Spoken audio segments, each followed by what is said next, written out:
Hello, and welcome to the Urban Classroom. Hi, my name is Mrs. Briggs, and I want to thank you for joining me today in the Urban Classroom.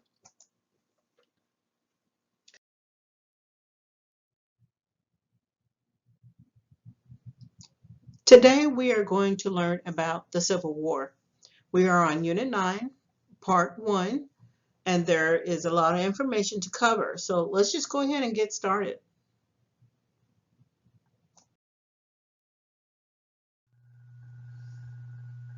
Let's take a look at the motives for fighting the Civil War. That word motives, it means the reasons. Let's look at the reasons why the South was fighting the war and the reason why the North was fighting the war. Well, the Confederate South, they were fighting to defend their independence.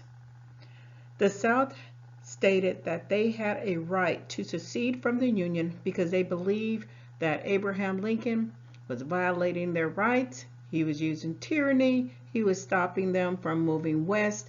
He was stopping them from growing cash crops in the West. Well, the South, their motive for fighting the Civil War was to keep their way of life. Now, this is kind of ironic. I mean, it's kind of strange because they're fighting to keep their way of life, even though they were denying the enslaved Africans their rights to have their freedom and their own way of life. So the Confederate South was biased towards the reason why they felt they needed to secede and start a new nation. Now let's take a look at the Union North. The reason why Abraham Lincoln and the Union North was fighting this Civil War was because Abraham Lincoln said his number one job was to preserve the Union. He said he had to keep the Union together. He believed that America was one nation under God. So it was very important to Abraham Lincoln to maintain national unity. Now, when the war gets started, it is not about slavery as far as freeing black people and setting them free. No, that's not the issue. The Civil War began because it is an economic issue.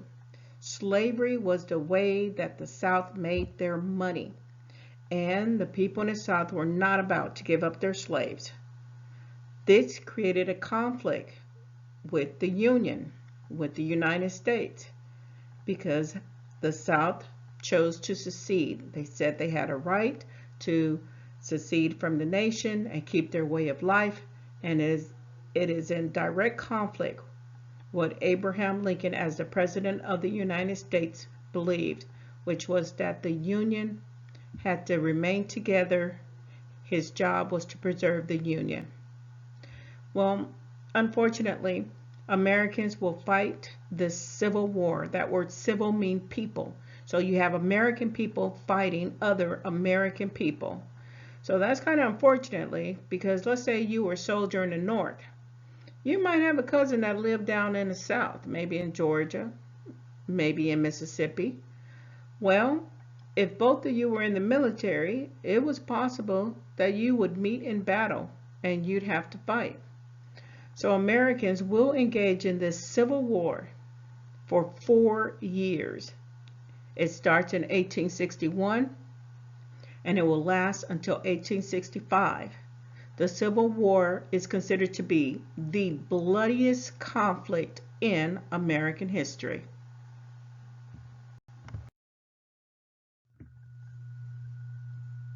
Let's continue with the Union of States. There are two military forces who are fighting this Civil War. On one side, we have the Union of States, and on the other side, we have the Confederate States. When we look at the Union, we see that it has a very large population, over 22 million people. Now think about it, 22 million people. Having a lot of people in your country can help you win a war. By having more people, you have more men. And if you have more men, then you have more soldiers. And if you have more soldiers, You have resources, and these resources can help you win a war. Now take a look at these other resources that the Union has. The Union has a lot of urban area, and in those urban areas, two words should have came to your mind: factory and machines. So a lot of factories, and those factories are used to make products and goods. Abraham Lincoln later on in the war, he would use this for his advantage. Inside the factories, we know that they have textile industry. That means they make cloth. Well, Abraham Lincoln is going to take control over the textile industry. And instead of making cloth, the people, the workers inside the factories will begin to make uniforms. They will begin to make name tags for the soldiers.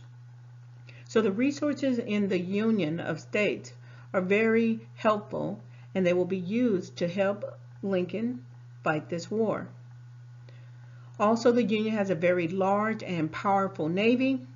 They have advanced infrastructure with railroads, canals, roads, well-developed water ports. And we know that water ports are good for two main things.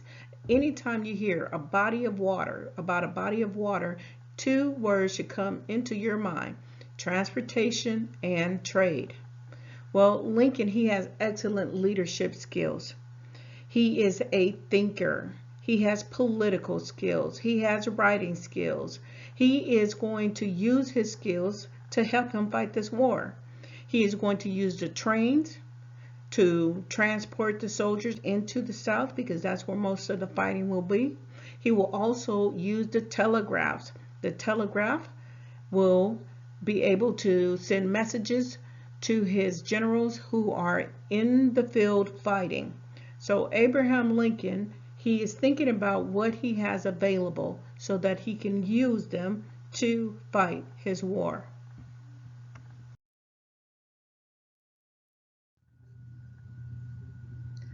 Now let's talk about the North's military strategy. You see, being in the military, you just can't just start a war and just fight and just shoot people. No, it doesn't work like that. If you are in the military, you have to come up with a plan. You have to think strategically. You have to think globally.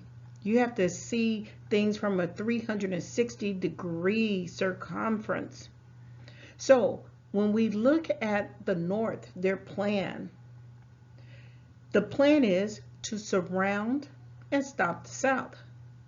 Now, the way that they are going to surround and stop the South is by blocking the South. Block the South from selling cotton to Europe. Block the South from buying weapons and supplies from Europe. Block the South from receiving military support from Europe.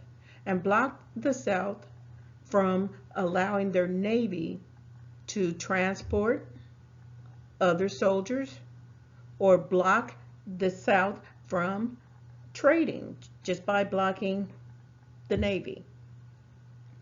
So this strategy is what the North plans to do. They want to block the South and cut off all supplies, all assistance, all help. It is a way of thinking. It is a way of seeing the beginning and trying to get to the end.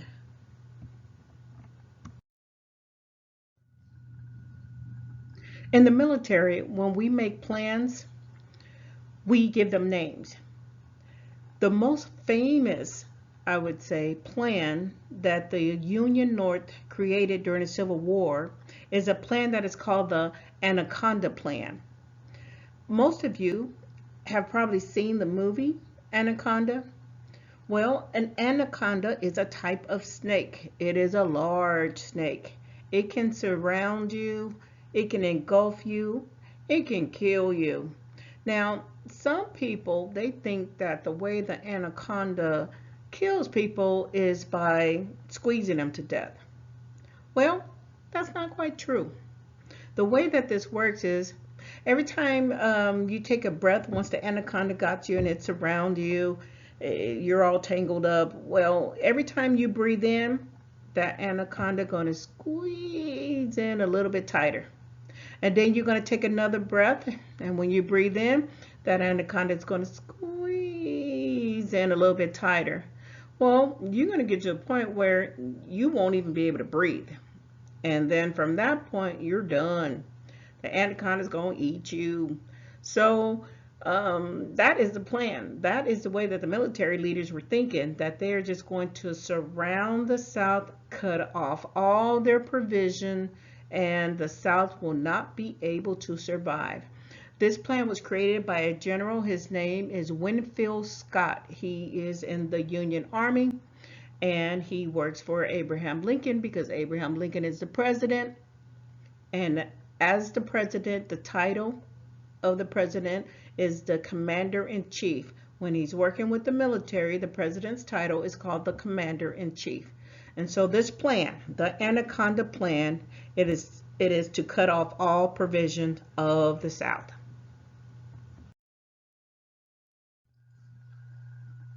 Okay, now it's time to take a look at the Confederate States. The Confederate States, this is the South, they have a population, but the population is only 6 million people. They have resources.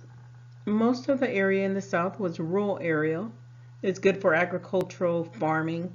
It's good for growing cash crops like cotton, sugar, tobacco, rice, indigo. But mostly not a lot of food is grown in the South. This will become a problem when the war advances and lasts longer than they expected. The South also has Navy, few ships, but they're smaller ships. And unfortunately, the South did not develop their infrastructure the way that the North did. There are railroads, but not many of them. It's hard, I guess, harder to get around in the South than it would be in the North in an urban area. Then you have the leadership. The leadership of the South. You have the president. The president of the Confederate South was a man named Jefferson Davis. He is the president. And he appointed his top general to be a man named Robert E. Lee. He's in charge of the Confederate Army. In a moment, we'll talk a little bit more about Robert E. Lee. So the South is the Confederate States. Their president, Jefferson Davis, he has to take a look at all of his assets, everything that he has that he can use to help him fight and win this war. He's doing the same thing that Abraham Lincoln did, which is to look for ways, look for strategies on how to fight and win a war based on your asset, based on what you have available in your country.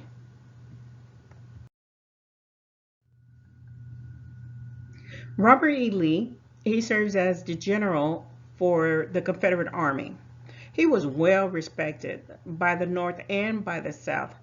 This leader was so good that President Lincoln asked him, could you join my team? Could you be on my side? Could you fight for the Union?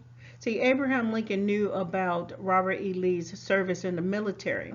He was a West Point graduate. West Point is like the most prestigious university in America. It's where people who finish high school and they want to go into the military and become an officer, this is the school to go to. It is the academy to go to. It's called West Point. And if you're interested in getting a scholarship, you can apply for West Point, and they will pay your full tuition as well as give you the opportunity to serve in the military after you graduate from this college. Well, Robert E. Lee, he had to talk to Lincoln. He said, I can't fight for you, Mr. President, because I'm from Virginia. And you see, Virginia was in the South. So Robert E. Lee, he told Abraham Lincoln he can't fight for this side of the Union because he has to be loyal to his own state, to his area where he grew up in. So he told Lincoln no, he has to fight for the Confederate, and he'll just have to see him on the battlefield because he's going to support the Confederate Army and not the Union Army with Abraham Lincoln. Let's talk about the South wartime strategy. As I said before, in the military, you just don't go off and just start fighting people. It don't work like that. You have to create a strategy. So the South, they thought that it would be a good idea to use self-defense. So the South was so motivated to fight to keep their way of life that they believed that by using self-defense, they can show the rest of the world, look how Abraham Lincoln is abusing them, look how Abraham Lincoln is attacking them.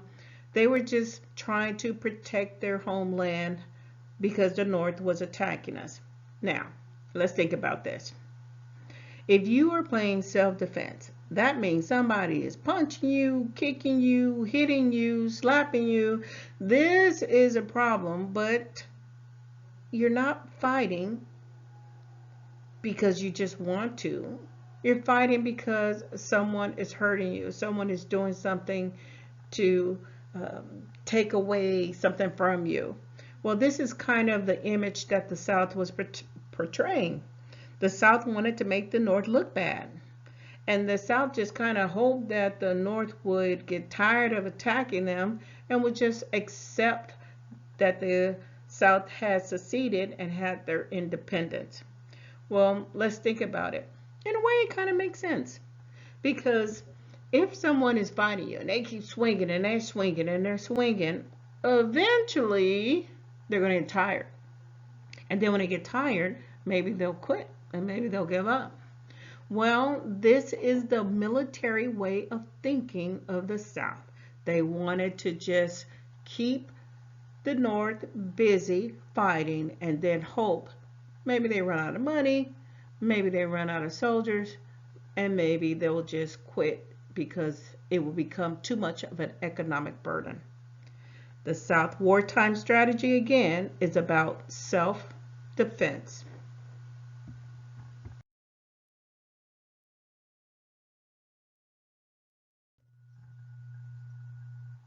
The Battle of Bull Run. Let's talk about this battle. You see, the Northerners, they wanted to end the war very quickly. So in July 1861, during the summertime, the Union Army, they tried to capture the capital, which is Richmond, Virginia. This is the Confederate Army's capital. This is the Confederate States of America, their capital. Usually the capital is where the government is at, where the president lives at. Well, nearly 30,000 Union soldiers, they're 30,000 deep, and they're marching towards the South with 30,000 soldiers. Well, unfortunately, they're going to be defeated. They are not going to win. This Battle of the Bull Run became a major victory for the South. Now, this battle has two names. Battle of Manassas, but also it was called the Battle of Bull Run.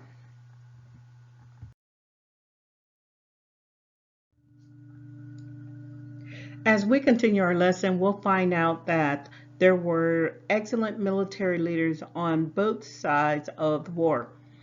The one leader we're getting ready to talk about, his name is Stonewall Jackson. That is what his soldiers call him, Stonewall Jackson. He is one of the leading military leaders for the South.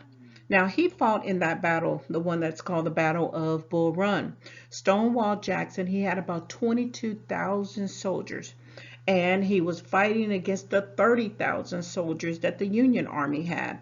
But Stonewall Jackson, he was not worried that he was outnumbered. Stonewall Jackson, when he talked to you, he's the kind of person that just really made you believe in yourself. He made you feel confident, like you were invincible. So when he talked to his soldiers really listened to him and they were inspired by him. So when they fought, the Union Army will retreat. And again, the Battle of Bull Run becomes a major victory for the South. And when soldiers win battles, they celebrate. They're excited. They're happy. Well, that happiness is going to last for a short time for General Stonewall Jackson because After that battle, he was accidentally shot by one of his own soldiers.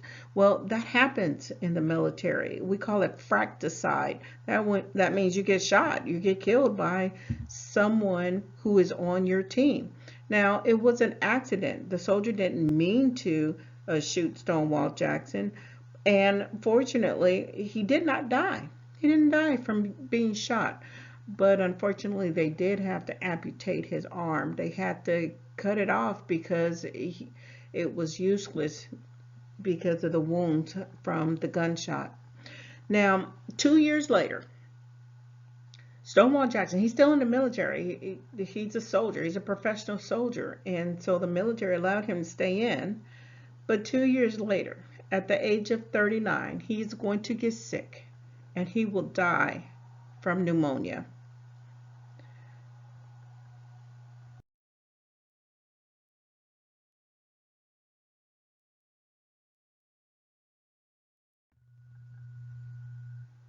All right, scholars, we got to get back to the seriousness of learning.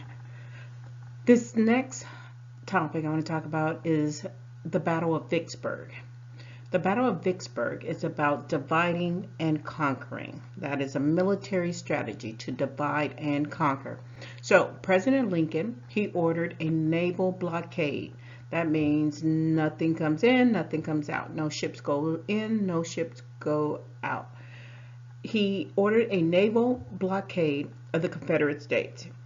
He also sent Union forces to take control over the Mississippi River. Now we know why rivers are important. Countries will fight you. Countries will kill people over a river because they're good for transportation and they're good for trade.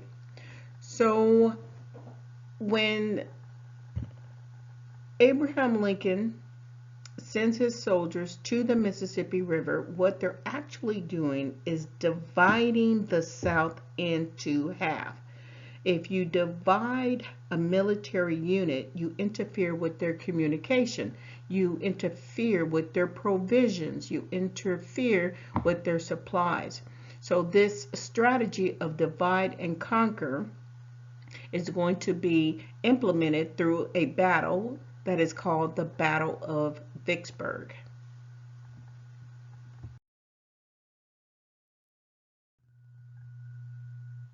Okay, maybe you wouldn't eat that to survive, but the people at Vicksburg, they have to think about it. Surviving in Vicksburg. See, the citizens who were living in the area of Vicksburg, they were afraid because the military was fighting. And when the military is fighting, it's possible for civilians to get hurt, to get killed. Civilians are people who are not in the military. It's kind of like being at the wrong place at the wrong time. Well, in order to avoid being accidentally killed by the military, the citizens of Vicksburg, they ran into caves and they were hiding so that they could protect themselves.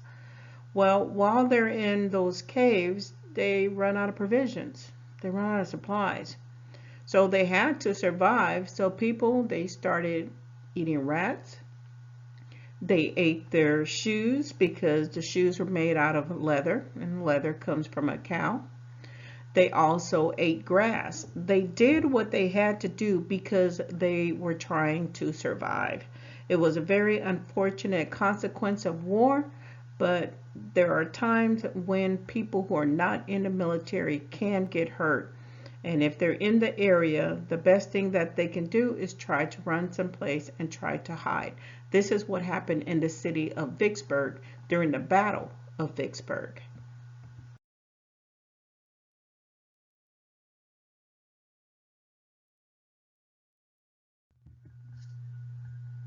The Battle of Antietam. During this battle, the Confederate Army decided that they needed to end this war and they need to do it quickly. So the Confederate Army of the South decided to invade the North. This would be the first time that the North would be attacked on their own soil. So the soldiers from the South start marching up to the North to fight. This will be the bloodiest single day of fighting in the entire Civil War. In just one day, One day, there will be 6,000 soldiers dead. During this battle, General Robert E. Lee from the South, he had to retreat. Too many soldiers being killed. Retreating means to run away. It's not because you're afraid. It's because you just need time to think. You need to come up with a better plan. So General Robert E. Lee, he retreated, and he gave the signal for the soldiers to retreat, to fall back. Well, when President Lincoln got this information, he was highly perturbed. That word perturbed, it means angry. He was upset. And President Lincoln, he just didn't understand why. Why did the Union soldier just let the Southern soldiers just run away and didn't chase after them? This was a problem, and Lincoln, he needed answers to this question.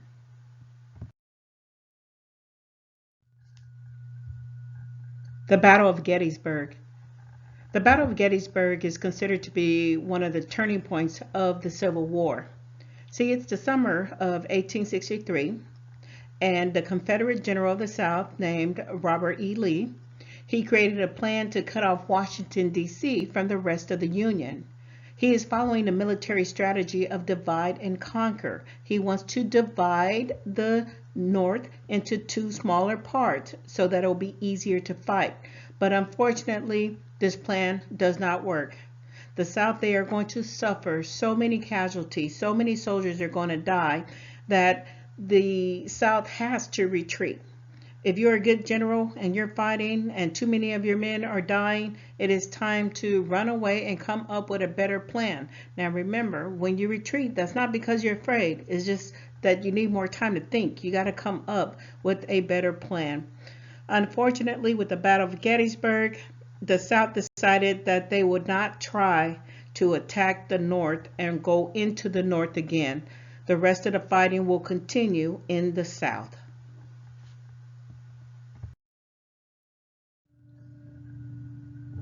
Lincoln's Gettysburg Address.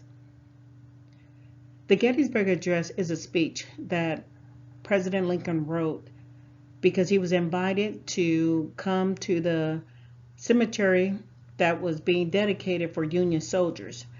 Now, this speech is the shortest speech that Lincoln ever wrote. It's only about 2 minutes long. So if you're late, you missed it because it's only about 2 minutes long. It's a very simple speech, but it's a very eloquent speech. Lincoln, he was highly educated. So when he wrote speeches, he just sounded really good. Now, Lincoln explained the meaning of the Civil War to the 20,000 people who came to hear him speak. This is his most famous speech. The message is about unity, equality, and the determination to continue to fight this Civil War. It is a test of American democracy. Lincoln has to see, are people really going to cooperate and follow the lead of our founding fathers who believed that we were one nation under God, who believed that people had rights, who believed that people were the power for the government.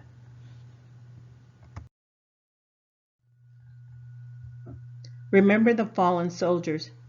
Lincoln used the Gettysburg Address to remind his audience that so many soldiers had died and fought in this war. And he said that America needed to continue to fight. Even though it's a terrible thing to go to war and kill other Americans, Lincoln said that this is something that absolutely had to be done. So many soldiers paid the ultimate price. They served this country, fought, and died. And so now Lincoln is saying that we have to continue. We have to continue because we have to prove that the Declaration of Independence was real, that the Declaration of Independence, it meant something to say that all men are created equally. This is democracy. And so Lincoln said that democracy was an experiment. It was a test, and that we had to prove that democracy can work in this country. So he encouraged the American people to don't lose faith, don't lose hope, believe in him, believe in his soldiers, and the soldiers will continue to fight and the soldiers would win. And just remember that people are paying a price because freedom is not free. And his whole goal, his number one purpose was to remind Americans that he had to preserve the Union, that it was not okay for the South to secede.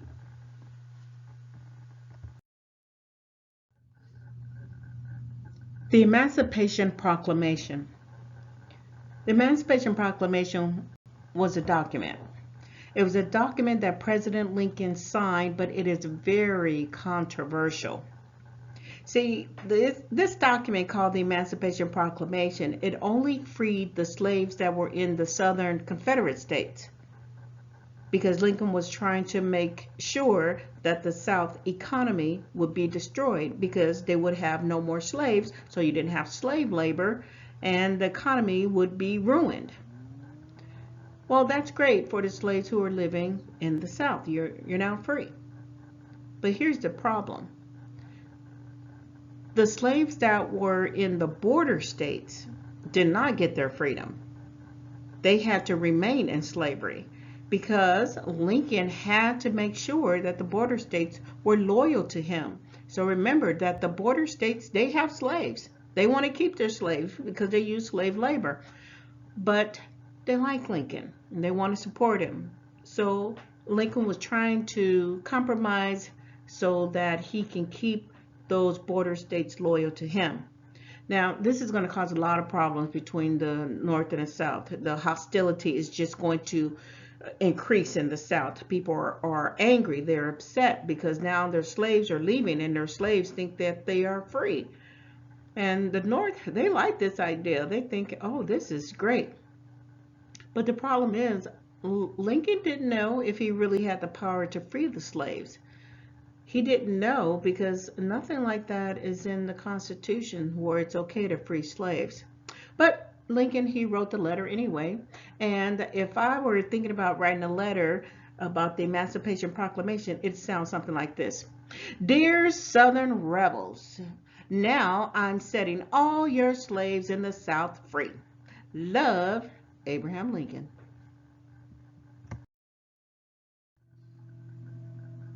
The effects of the Emancipation Proclamation. Let's take a look at this document because it has some effects. But remember first, there are causes, and causes, they have effects. So what caused this document to be signed? Well, Lincoln signed this document because he wanted to make sure that countries in Europe didn't join this war, and now he has an international war where he's fighting with other countries in Europe. So that's one of the causes. Another cause is that Lincoln got to keep those border states loyal to him. He knows that the border states, they have slaves. They're trying to keep their slaves. So Lincoln has to cooperate with them and compromise. So that is a cause, a reason for this document called the Emancipation Proclamation. And the third thing that Lincoln has to do, he has to make sure that the slaves do not fight against him. So because he does not want the slaves in the South to fight against him, he's going to go ahead and free them with this document called the Emancipation Proclamation. So the people in the South, we got to look at their effects. Now they are mad. They are upset because the South economy, it is ruined. The slaves are running away from the plantation. They're going up to the North where they can have freedom, where they can use free labor instead of slave labor. Well, the South, a lot of those plantation owners, they got a problem with this. They are highly perturbed. And a lot of the slave owners in the South, they told those slaves, you confused, you got it twisted. You're not free. You better get out there in that field. You better get out in that plantation and do that work. See, a lot of slave owners in the South, they actually killed slaves who tried to run away just because that document called the Emancipation Proclamation. A lot of people in the South said, that doesn't pertain to you. I don't care nothing about that document. You better go do your work. Well, let's look at another perspective of the effect of the Emancipation Proclamation. This document is going to make the North look very moral, very wise, very kind, because people are looking at the situation of the slaves in the South and saying this is horrible. Abolitionists, they didn't believe that slavery was okay, and they didn't believe that humans should be enslaved. And so by freeing the slaves in the South, You were giving slaves a new life, a better life, where they were no longer held captive to their slave masters. And so it just really made the North look like they were compassionate and that they cared about the slaves as human beings.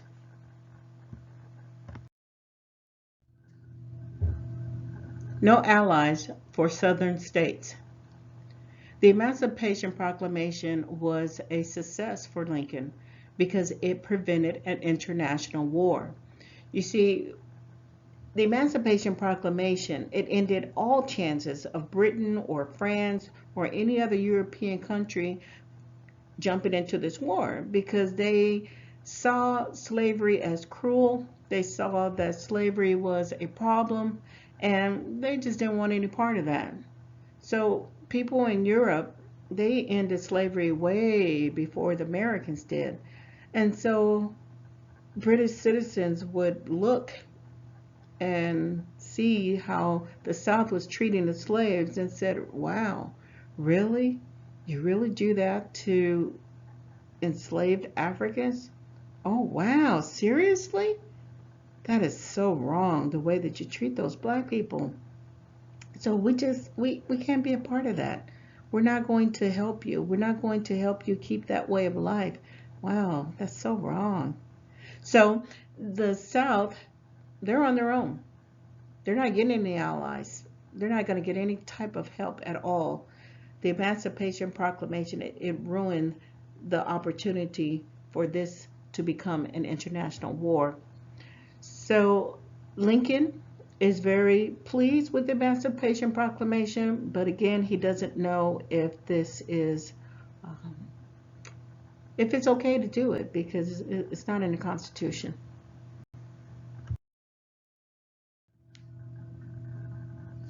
Draft riots bring violence to the North.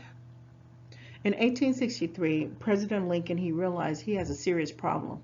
He needs more soldiers. Soldiers are fighting and they're dying and he needs the replacement.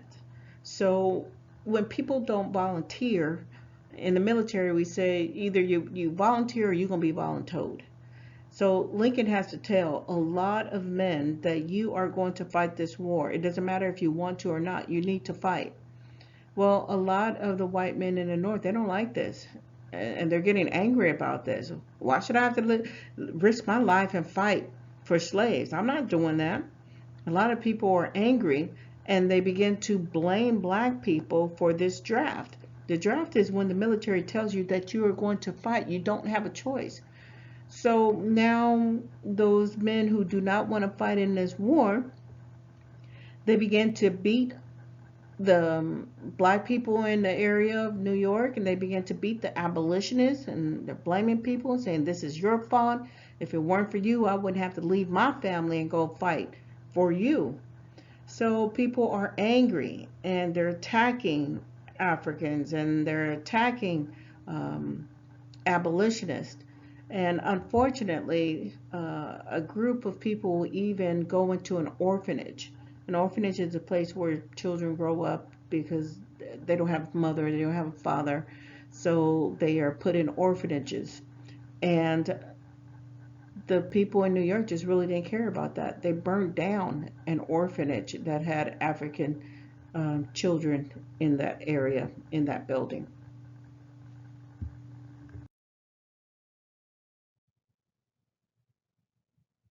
Today we learned about the Civil War, some of the battles, generals, the challenges, legislation. It's a lot of information. So if you didn't quite understand everything, that's perfectly okay. You can always go back and watch the video again. I want to thank you for joining me today. I want to encourage you to watch the next video as we continue to learn about U.S. history from the 13 original English colonies all the way to settling the Western frontier after the Civil War and Reconstruction. Again, I want you to have a great day, and why don't you just make it a great day? We'll see you guys. Bye.